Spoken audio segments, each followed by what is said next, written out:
Nah, teman-teman, bagaimana cara memutus karma leluhur? Apakah kita perlu melakukan ritual khusus? Nah, pada dasarnya, karma leluhur ini bisa menurun atau diwariskan bila ada keturunan. Nah, dalam psikologi, fenomena karma leluhur ini mirip dengan fenomena trauma antar generasi, teman-teman.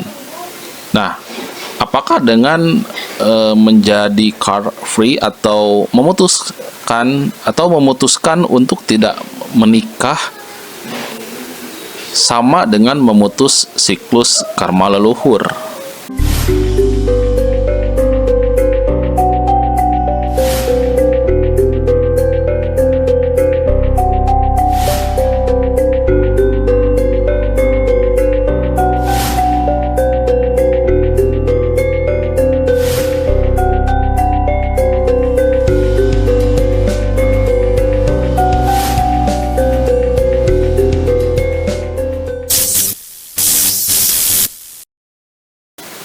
Nah, memang ketika kita memilih menjadi single atau memutuskan untuk tidak menikah, teman-teman, ya, maka otomatis karma leluhur akan berhenti di kita karena kita tidak akan memiliki anak yang bisa kita besarkan. Nah, namun bagaimana jika ada yang tetap ingin punya anak atau sudah terlanjur punya anak tetapi ingin memutuskan siklus karma leluhur ini, teman-teman? Nah, siklus karma leluhur ini bisa diputus di kita, ya. Intinya karma leluhur itu terekam dalam DNA dan bisa menurun ketika pola parenting kita sama toksik atau beracun dengan pola parenting pendahulu kita, teman-teman. Nah, ketika kita berhasil mengubah DNA menjadi DNA yang baru, yang bebas dari karma leluhur, maka karma tersebut akan terputus. Nah, demikian juga ketika kita berhasil menerapkan pola parenting yang sehat terhadap anak, ini bisa berpotensi merubah DNA anak menjadi DNA baru yang bebas dari karma leluhur. Nah, sehingga ketika kita atau anak kita nanti melahirkan generasi baru, kita sudah mewariskan DNA baru yang bebas dari karma, teman-teman. Nah, bagaimana cara memutus karma leluhur bagi yang belum punya anak? Nah, bagi yang belum punya anak atau belum menikah, kalian bisa memutus karma leluhur dengan dua cara, teman-teman. Nah, untuk cara pertama yaitu menyembuhkan trauma antar generasi yang ada dalam diri kita. Trauma antar generasi yang ada di diri sendiri mutlak harus disembuhkan dulu, teman-teman, sebelum kita melahirkan generasi baru. Timbunan trauma antar generasi dalam diri ini bisa mempengaruhi cara kita memilih pasangan hidup dan bagaimana pola kita dalam mengasuh anak-anak yang kita lahirkan. Pribadi yang traumatik biasanya berpotensi mengundang pasangan yang toksik atau traumatik juga, teman-teman. Nah, ketika orang tua ini sama-sama bermasalah dan masih menyimpan trauma dalam diri, maka cara mengasuh anak biasanya juga berpengaruh. Trauma antar generasi itu bisa diproyeksikan kepada anak melalui pola asuh, teman-teman. Nah, sehingga anak berpotensi merasakan hal yang sama seperti kedua orang tuanya. Nah, oleh karena itu, karma leluhur atau trauma antar generasi ini harus diputus dulu di kita, teman-teman. Alias kita harus menyembuhkan diri sendiri dari karma leluhur ini, teman-teman. Nah, yang kedua, kita harus membentuk DNA yang baru yang bebas dari trauma antar generasi atau karma leluhur. Nah, ada berbagai cara yang bisa ditempuh untuk menyembuhkan trauma antar generasi di diri kita sendiri, teman-teman. Nah, caranya bagaimana? Nah, jika dirasa trauma antar generasi yang kalian alami itu berat dan sulit untuk dilalui sendiri, tidak ada salahnya untuk berkonsultasi dengan misalkan ke psikolog atau psikiater, teman-teman. Nah, kemudian yang berikutnya coba lakukan terapi, teman-teman. Jadi ada beragam macam terapi yang bisa dijalani orang yang menanggung trauma antar generasi hingga trauma ini benar-benar pulih, teman-teman. Nah, tujuannya untuk mendapatkan terapi, kalian bisa berkonsultasi dengan psikolog untuk mendapatkan rekomendasi jenis terapi yang tepat. Itu seperti apa, teman-teman? Nah, yang berikutnya adalah memaafkan diri sendiri, teman-teman. Nah, trauma yang ada dalam diri ini bukan untuk disangkal ya, atau dibuang, atau ditekan, teman-teman. Banyak orang yang salah kaprah ketika mereka memiliki trauma. Nah, trauma ini malah ditolak, teman-teman. Bahkan disangkal, direpresi, dan tidak diperdulikan gitu. Nah, akibatnya di masa depan trauma ini justru bisa meledak seperti bom waktu ya. Jadi seperti bom waktu, teman-teman. Nah, agar trauma bisa teratasi, sebaiknya trauma ini diterima dan cobalah untuk memaafkan diri sendiri, teman-teman. Nah, caranya ketika sedang meditasi atau sudah rileks ya, lihatlah diri sendiri menggunakan mata ketiga atau cukup bayangkan diri sendiri menggunakan imajinasi ya. Kemudian ucapkanlah terima kasih kepada diri sendiri dan maafkan diri sendiri atas segala reaksi yang timbul saat menghadapi kejadian-kejadian traumatis di masa lalu, teman-teman. Nah, metode ini bisa diulang berkali-kali sampai kalian benar-benar memaafkan dan menerima diri sendiri ya, serta mulai mencintai diri sendiri dengan seutuhnya, teman-teman. Selanjutnya, bisa menyembuhkan inner child yang terluka, teman-teman. Orang yang menanggung karma leluhur biasanya memiliki inner child ya, atau masa kecil yang terluka. Nah, saat sedang meditasi, ketika kita sudah rileks, maka coba ingat-ingat kembali kejadian traumatis di masa kecil yang menurut kalian itu sangat menyakitkan, teman-teman. Nah, setelah itu coba amati sosok kalian sendiri yang masih kecil dalam peristiwa tersebut. Nah, dalam imajinasi kalian, coba peluklah sosok anak kecil tersebut. Terus katakan terima kasih kepadanya ya, karena dia sudah begitu kuat menanggung semua penderitaan di masa lalu. Terus katakan juga bahwa kalian mencintai dan menyayangi anak kecil tersebut dengan tulus. Dan minta maaflah karena selama ini kalian hampir tidak pernah memperhatikan anak kecil tersebut. Nah, jika dada terasa sesak atau sakit, kalian bisa usap bagian yang sakit sambil mengulangi mengucapkan terima kasih. Aku sayang kamu, diri kecil gitu ya. Jadi aku sayang kamu, diri kecil, dan minta maaflah karena tidak pernah memperhatikan dia.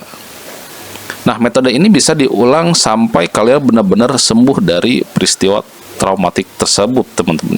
Bagaimana tanda-tanda kalau kita sudah sembuh dari trauma? Nah, kita bisa dikatakan sembuh dari trauma ketika kita sudah netral ya, saat mengingat peristiwa traumatik tersebut, teman-teman. Alias sudah tidak merasa sedih, ketakutan, atau tersakiti lagi.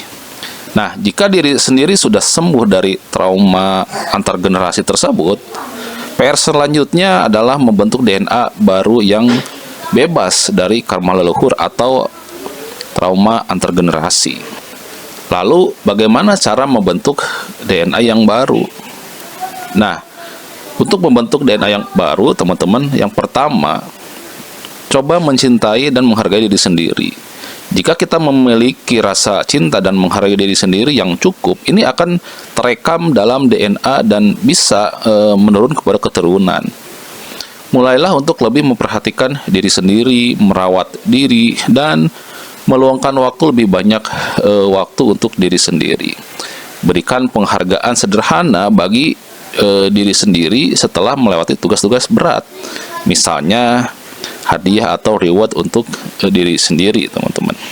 Nah, kemudian yang kedua, bentuk DNA baru melalui pikiran bawah sadar.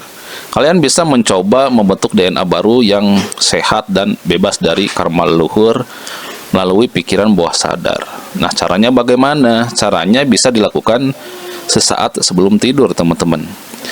setelah bangun tidur dan juga sesaat meditasi. Nah, ketika kalian sudah meditasi sampai rileks, cukup niatkan dalam diri untuk membentuk DNA baru yang sehat dan berkualitas, serta DNA baru yang mencintai dan menghargai diri sendiri dengan taraf yang sehat. Nah, kemudian lepaskan, nantinya DNA ini akan menurun dan mampu menciptakan keturunan-keturunan baru dengan kualitas yang benar-benar baik, teman-teman. Nah, yang ketiga, coba menetapkan batasan.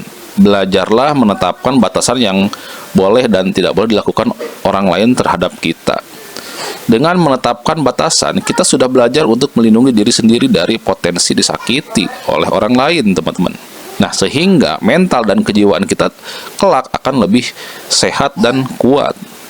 Ini juga akan terekam dalam DNA dan menurun ke anak kelak gitu.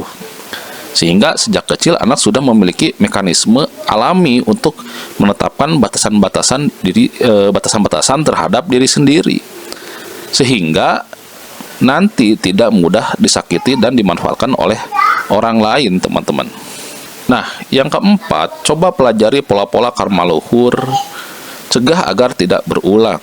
Coba pelajari faktor apa saja yang menjadi penyebab mengapa dalam keluarga besar banyak terjadi perceraian, perselingkuhan, dan KDRT berulang-ulang, teman-teman. Coba pelajari apakah ada sifat-sifat antar pasangan yang tidak saling sinkron dan tidak saling memenuhi. Ambil pelajaran dari setiap peristiwa yang ada.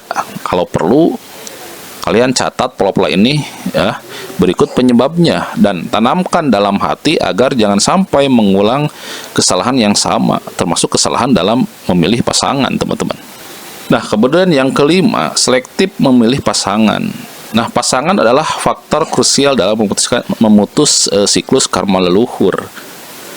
Jangan sampai kita salah dalam memilih pasangan, teman-teman. Nah, sehingga bukannya membangun rumah tangga yang harmonis di masa depan ya, tapi malah mengulang siklus karma yang sama seperti leluhur kita gitu.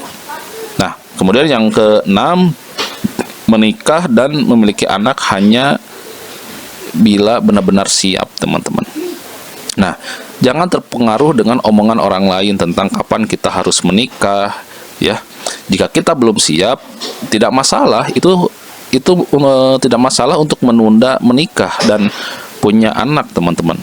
Justru itu akan lebih celaka jika kita memaksakan menikah dan punya anak dalam kondisi belum siap. Karena tubuh kita memiliki sistem peringatan sendiri bila di masa depan akan terjadi sesuatu yang buruk, teman-teman. Yang ketujuh, sepakat untuk kompak dengan pasangan tentang mengasuh anak.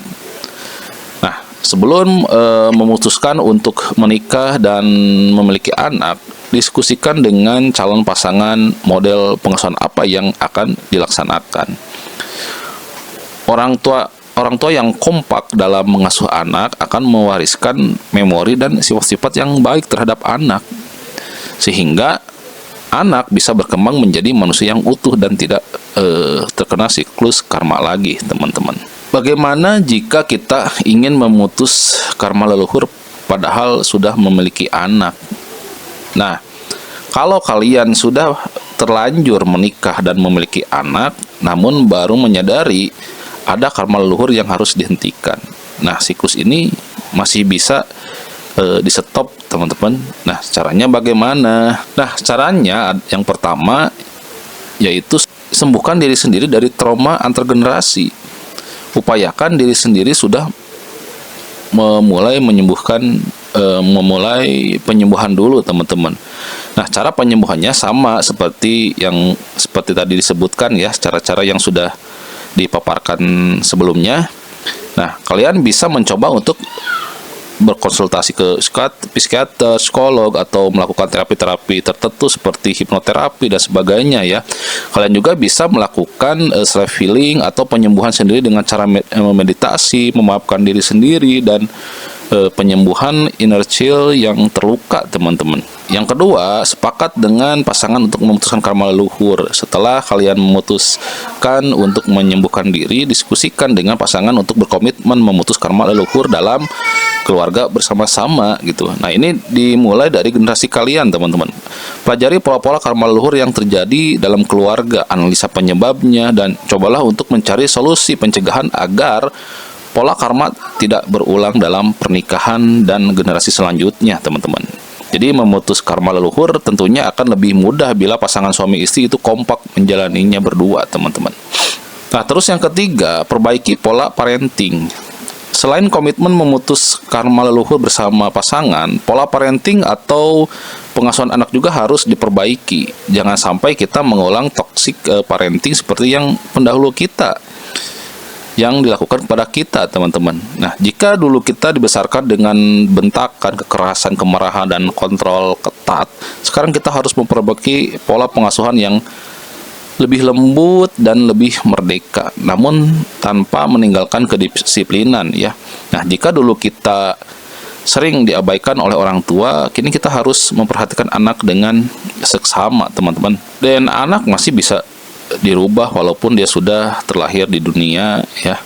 Itu cara merubahnya adalah dengan memberikan anak lingkungan yang tepat. Jadi jangan malas untuk belajar parenting dan sesuaikan dengan kebutuhan anak saat ini, teman-teman. Kalau anak diasuh orang tua yang utuh, saling menyayangi dan saling kompak, serta anak merasa penuh dengan kasih sayang dan pendidikan yang cukup dari kedua orang tuanya, maka DNA anak juga akan terbentuk dengan baik. Vibrasi anak juga menjadi positif ya, sehingga ketika ia dewasa dan mulai menarik pasangan ke dalam hidup, ya hanya akan menarik pasangan yang sehat dan sevibrasi. Nah, ketika mereka menikah dan punya anak, nanti pola asuhnya juga akan sehat dan mereka bisa melahirkan generasi-generasi baru yang lebih berkualitas, teman-teman. Kemudian ajarkan anak juga untuk bisa menghindari pola-pola karma leluhur yang ada di keluarga besar. Sehingga ketika anak tumbuh dewasa, dia bisa menjaga sikap dan selektif dalam memilih pasangan. Nah, cara memutus karma leluhur dalam masing-masing keluarga mungkin saja agak sedikit berbeda satu sama lain ya. Karena pada dasarnya manusia itu unik, teman-teman. Nah, cara terbaik untuk menyelesaikan persoalan dalam keluarga adalah solusi yang diambil sendiri dari analisa dan pemikiran yang matang, teman-teman. Nah, meditasi ini membantu manusia untuk lebih sadar sehingga bisa menganalisa pola-pola karma leluhur, penyebab, dan memilih sendiri ya solusi apa yang paling tepat untuk memutus siklus karma leluhur ini, teman-teman. Pada dasarnya diri sejati kita sudah tahu apa yang harus dilakukan untuk memutus karma leluhur dan keluarga. Kita hanya perlu berlatih untuk lebih menyadarinya, teman-teman. Seorang psikiater, terapis, seminar, kelas parenting, dan konselor pernikahan hanyalah bantuan untuk memberikan kita nasihat atau terapi tertentu ya. Yang paling tahu mana yang terbaik untuk dilakukan adalah diri sejati kita, teman-teman. Karena dia melihat segala sesuatu dengan lebih objektif, tanpa intervensi, tanpa persepsi, pikiran, subjektivitas pihak lain, atau intervensi perasaan, teman-teman. Nah, semoga pembahasan ini bisa bermanfaat untuk teman-teman semua dan bisa diterapkan di rumah. Jadi terima kasih, sampurasun, sampurajan, teman-teman.